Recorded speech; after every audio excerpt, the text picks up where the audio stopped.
Empires don't fall overnight. They rot from the inside, while everyone scrolls past the warning signs. America now has more debt than any empire in human history. $35 trillion and climbing. Life expectancy is crashing. 40% of kids can't read at grade level. Trust in government? Lower than during Watergate. And for the first time ever, most young Americans believe the future will be worse than the past. This isn't decline. It's collapse, just slow enough to ignore. So today, we're counting down the 10 undeniable signs that prove America is the next empire to fall.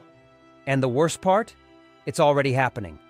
Number 10, the death of financial reality.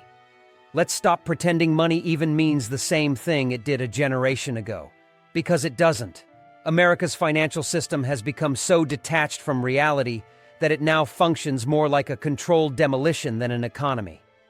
As of 2025, the United States has racked up over $35 trillion in national debt, a number so enormous that if you stacked it in $100 bills, it would reach the moon and back 7 times.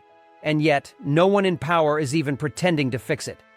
In fact, the Congressional Budget Office projects another $20 trillion will be added by 2035, with interest payments alone surpassing defense spending.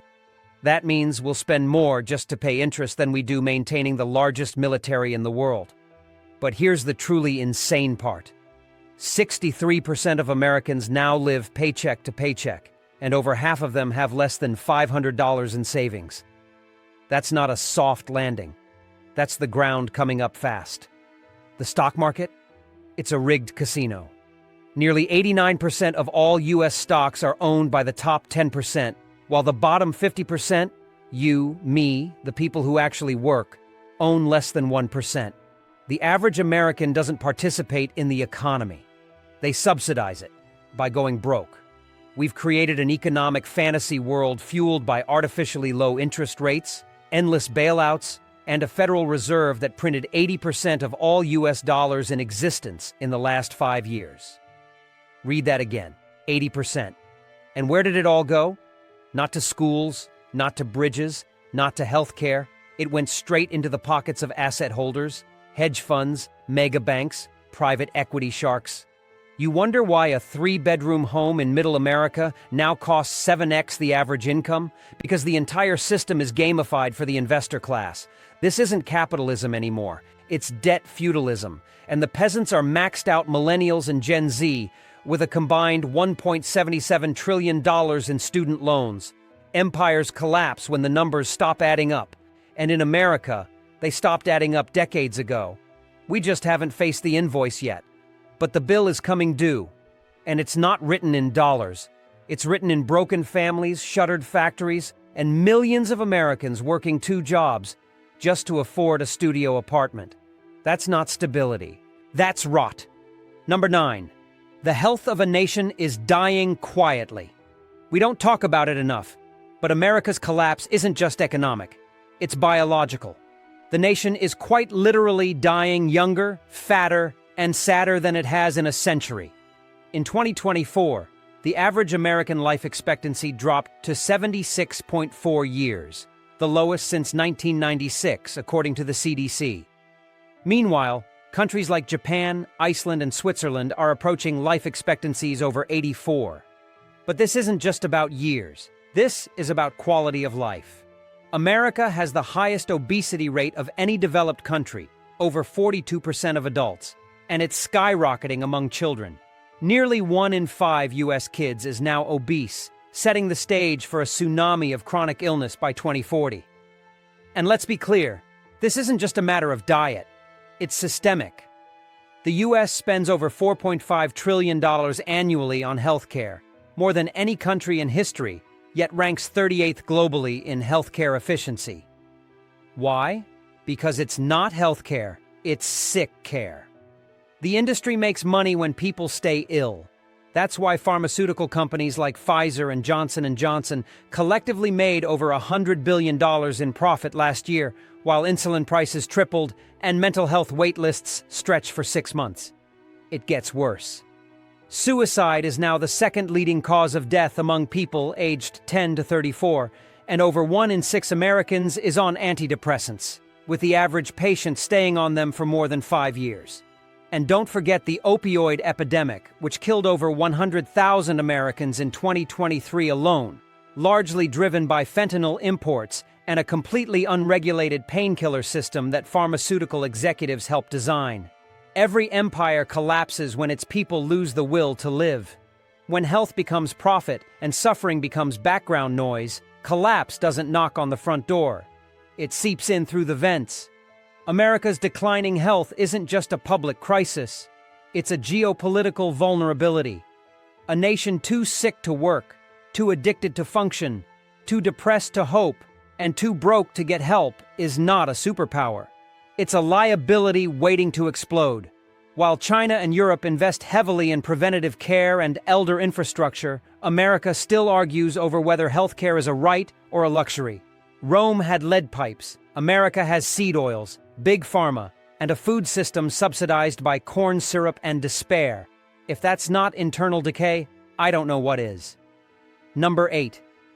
A generation that can't afford to exist. The American dream is mathematically impossible for the generation that was told to chase it. Millennials, born between 1981 and 1996, were promised a world of opportunity. Instead, they inherited the worst financial start in modern American history. Adjusted for inflation, their wages have barely budged since the early 1980s, while housing, education, and healthcare costs have skyrocketed by over 600%. As of 2025, the average home price in the U.S. is $417,700 according to the Federal Reserve, while the average millennial income sits at just $47,000. That's not homeownership. That's a lifetime of renting from BlackRock and praying your landlord doesn't sell. And don't even mention kids. The average cost to raise a child to age 18 is now $310,000, and childcare costs more than in-state college tuition in most major cities. So, is it any surprise that U.S. birth rates just hit a 50-year low? Millennials aren't just broke, they're exhausted. Most are drowning in debt, working unstable jobs in the gig economy, and watching the ladder of upward mobility crumble beneath them. Over 60% of them can't cover a $1,000 emergency, and nearly 40% say they'll never be able to retire. This isn't laziness, this is structural abandonment. The generation that rebuilt after W.E. Thaw was given the GI Bill, affordable homes, stable pensions, and a booming industrial job market.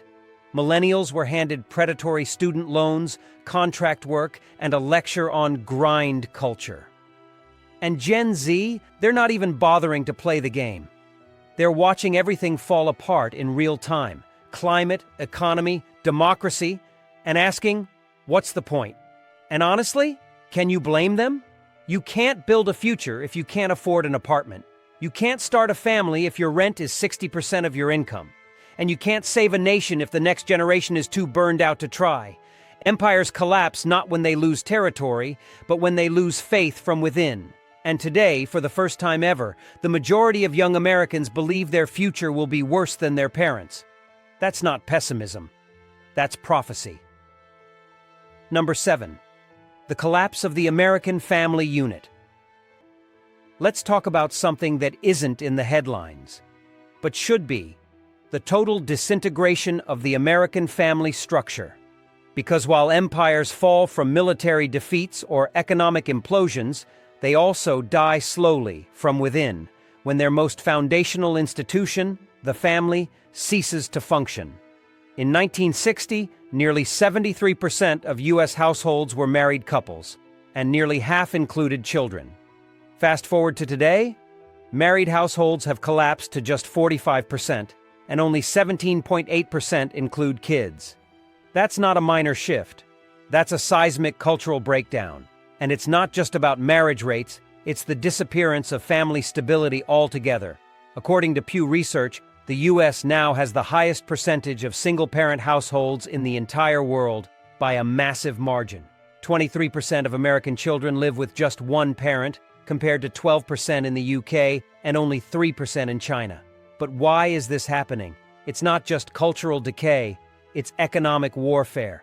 In a world where wages have flatlined for 40 years, both parents are now forced to work just to survive, leaving no time, no energy, and no stability to raise children in a cohesive home.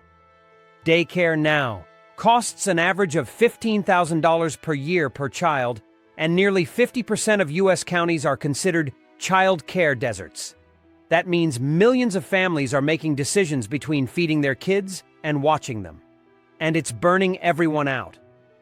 American parents report the highest levels of parental stress and burnout in the developed world. And children? They're not okay either.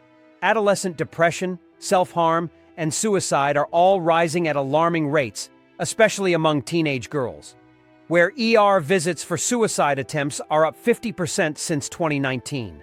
The American family has been economically cornered, socially isolated, and culturally atomized.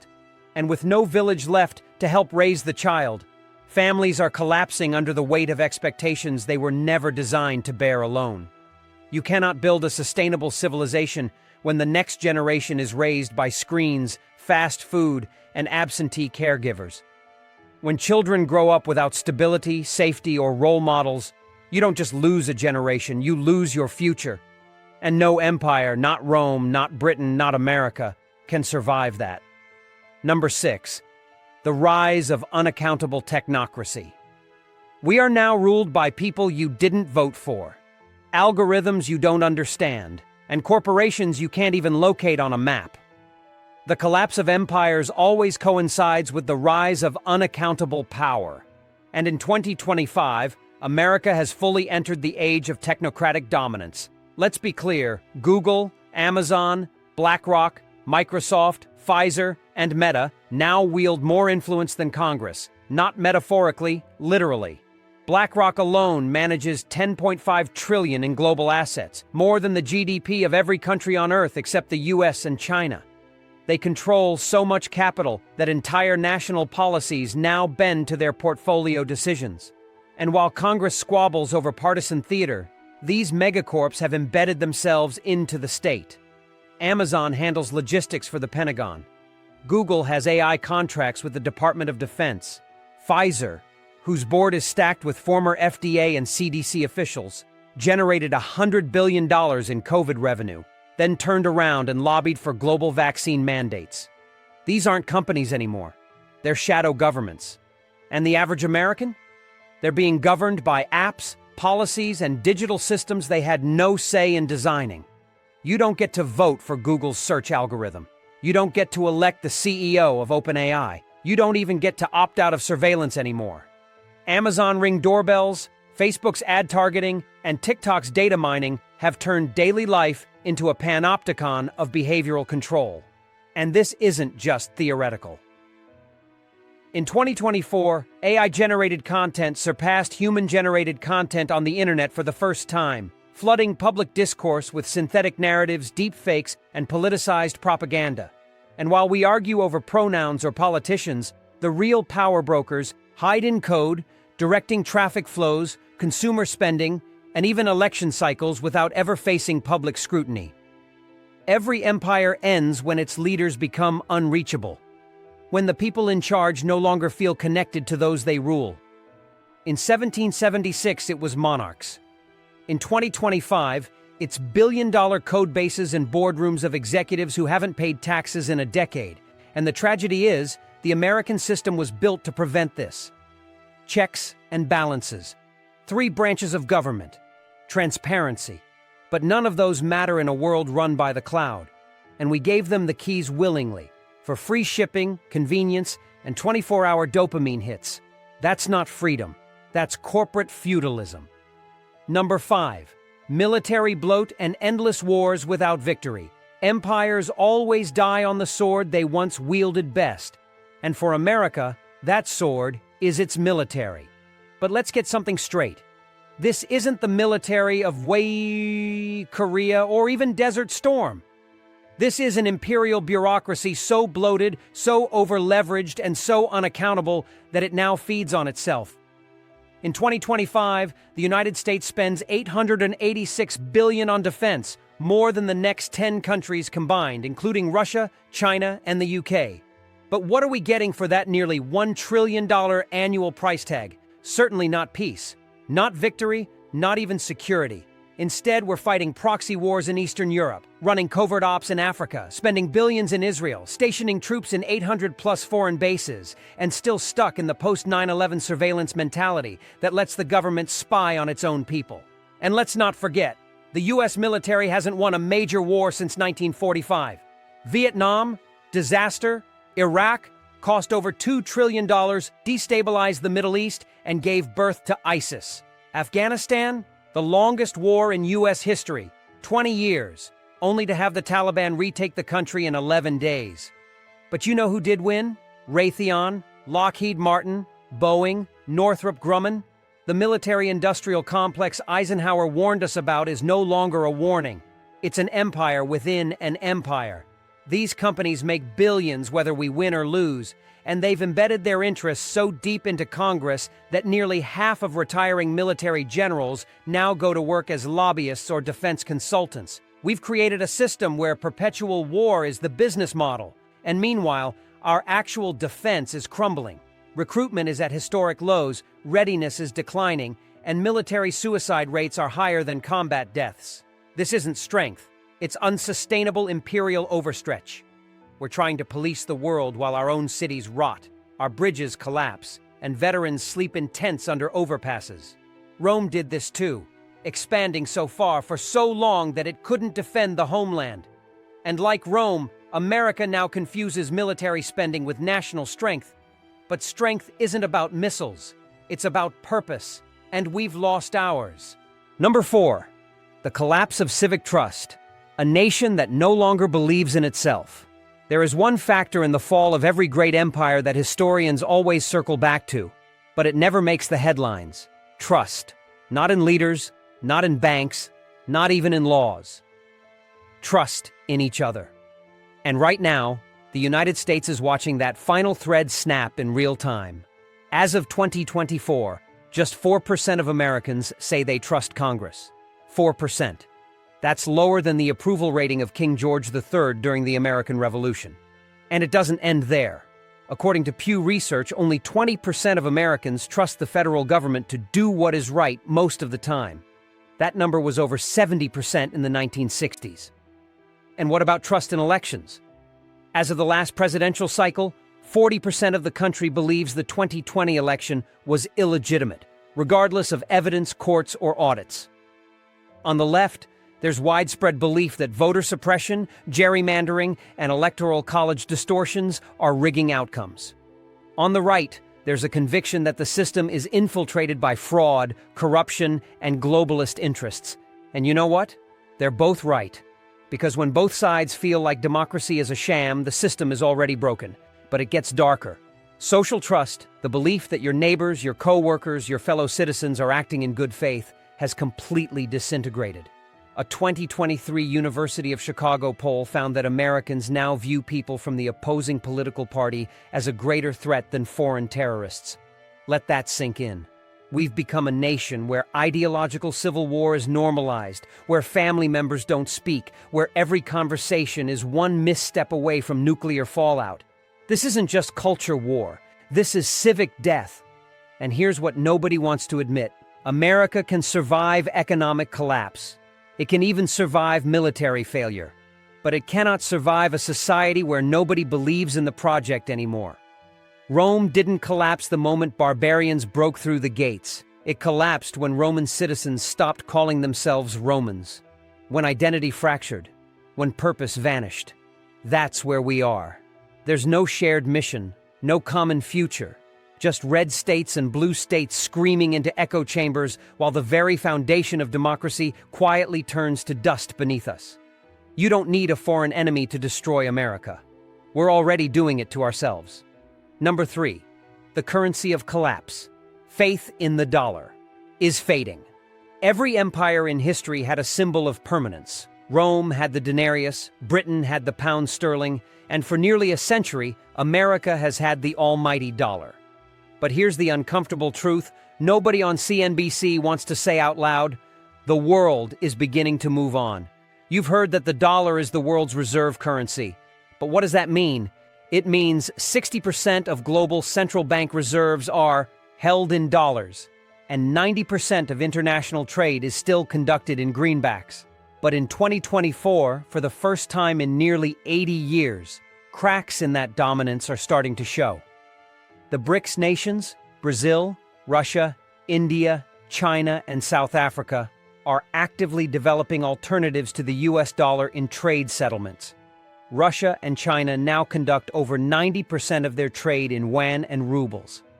And in August 2023, BRICS formally invited Argentina, Egypt, Ethiopia, Iran, Saudi Arabia, and the UAE to join, representing a massive block of oil, grain, energy, and rare earth production, and all of them are exploring non-dollar trade systems. Why does this matter? Because the entire American financial empire is built on one critical assumption: that everyone will keep using the dollar no matter what. That we can print endlessly, borrow without consequence, and run trillion-dollar deficits because the world has no choice. But what happens when it does have a choice? What happens when oil starts getting priced in yuan? When digital central bank currencies bypass SWIFT? When nations under US sanctions, over 30 of them, build their own alternative payment networks? The answer is, America loses its magic trick. We stop being able to fund wars, hand out stimulus, and delay collapse with cheap debt. The interest we pay on our debt starts to balloon. Foreign demand for treasury bonds dries up. Inflation accelerates. And the Fed, already holding $8 trillion on its balance sheet, has to monetize even more of our liabilities, pushing us into the final death spiral of currency debasement. You think inflation is bad now? Wait until global confidence breaks. When Rome debased its currency, it took 300 years to fall. If America breaks the dollar standard, we won't get 3 decades, we'll get 3 months. The dollar isn't just a currency, it's the scaffolding holding up the entire empire. And the scaffolding is starting to shake. Number 2, the education crisis, a civilization that can't teach its own future. You want to know how empires really die? It's not just from debt or war or famine, it's when they can no longer teach their children to surpass them. And right now, the United States is failing that test in catastrophic fashion. The American education system, once the envy of the world, is now producing a generation that is less skilled, less informed, and less hopeful than any in modern U.S. history. And here's the brutal data to prove it. According to the 2024 Nations Report Card, reading scores for U.S. 8th graders have dropped to their lowest level since 1998. Math scores are now at a 20-year low. And less than 30% of public school students are proficient in science. That's not a warning sign. That's collapse in motion. But it gets worse. We are actively pricing out future progress. The cost of college has increased by over 1,200% since 1980, outpacing inflation, wages, and even healthcare. Today, the average student debt sits at $37,338, and total U.S. student loan debt has ballooned to over $1.77 trillion. And what do students get in return? Degrees that no longer guarantee jobs, employers who demand experience for entry-level positions, and a gig economy where 30-year-olds with master's degrees are driving Ubers to pay rent. In short, we've created a pipeline of debt slaves with diplomas, trained not to think critically or innovate, but to comply. Meanwhile, other nations are surging ahead. China graduates 4 times more STEM students than the US every year.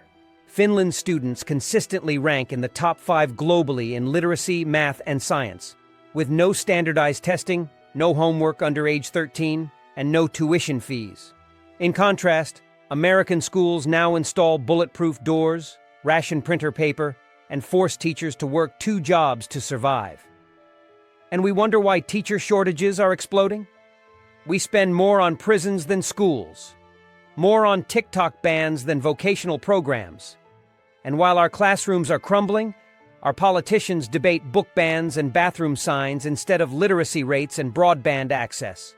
The fall of any empire begins when it can no longer raise a generation capable of carrying the torch. And in 2025, America is asking children to hold up a burning empire without ever giving them fireproof gloves. You don't need bombs to end a nation. Just ignorance, apathy, and a chalkboard covered in dust. Number 1. Moral collapse. When a nation forgets why it exists. This is it.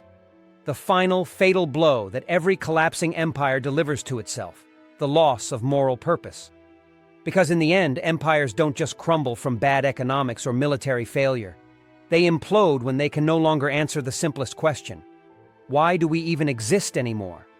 And right now, America can't answer that question. Not with a straight face, not with unity, not with conviction.